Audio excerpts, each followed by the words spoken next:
Yan nga po pala mga idol. Nagpagawa yung may-ari ng sampayan. 10 piraso, ay 5 piraso gagawin namin yung mga idol. Yan, yan, naka-ready na. Yung pinuputol ko na yung iba. Yan, putol na ako ng pinakasampayan niya. 8 feet ang haba. At ganun pa rin, ere pa rin, di pa rin tinatanim yung gulay dahil may bagyo. Baka nga naman mabali lang puno eh. Sayang. Yan lang mga idol. Takay magpuputol na ulit. A few moments later. At ito mga idol, mga tropa. Nagawa na namin yung aming ginawang sampayan. 5 piraso yan. 5 piraso sampayan, tapos paggawa rin ng lagayan ng mga gulay o mga bawang sibuyas daw. Nagtitinda kasi sila.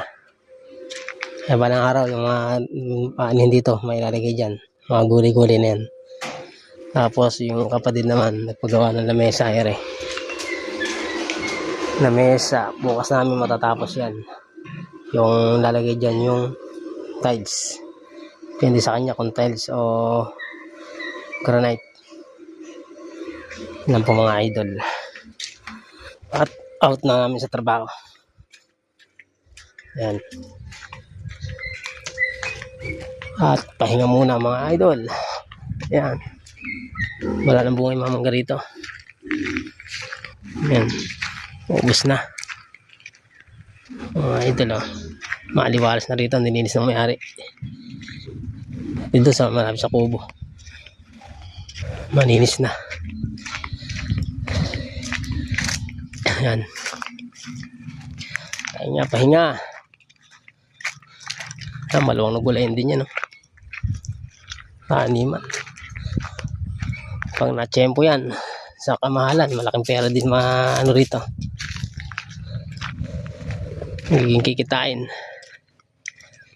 Yan lang po mga idol. Hanggang dito ang aking video. Yan lang po. 2,000 years later. Yan po mga idol. Yan. Ayan ay kulimlim mo. Yan na atang bagyo. Pakulimlim dyan. Dito maliwanag oh. Yan oh. Ito. Yan sa gayon na yan. Madilim yan oh, atang bagyo idol. Kanina mapakalaking buhawi kanina dyan. Nagulaw lang. Hindi mo lang nakuhanan. Dito to sa bundin ng gapan at San Isidro, Nebisi at Bulacan. Yan mga idol oh. Yung mga paligid.